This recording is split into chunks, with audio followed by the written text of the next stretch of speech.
maglingkod kay Jesus. Kung ang sino man ay maglilingkod sa akin ay dapat sumunod sa akin, at kung saan ako naroroon ay naroroon din ang lingkod ko. Kung ang sino man ay maglilingkod sa akin, siya ay pararangalan ng Ama. Juan 12:26.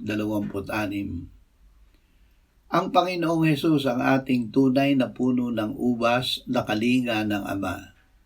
Manatili tayo sa Kanya at sa Kanyang salita at pagsunod sa Kanyang mga utos, upang ang buhay niya ang dumaloy sa atin at tayo ay mamunga ng Kanyang mga bunga. Panginoong Hesus, muli ay tinatanggihan namin ang aming sarili, pinapasan ang aming krus at susunod sa iyo. Ibig naming mamuhay na lagi kang kasama.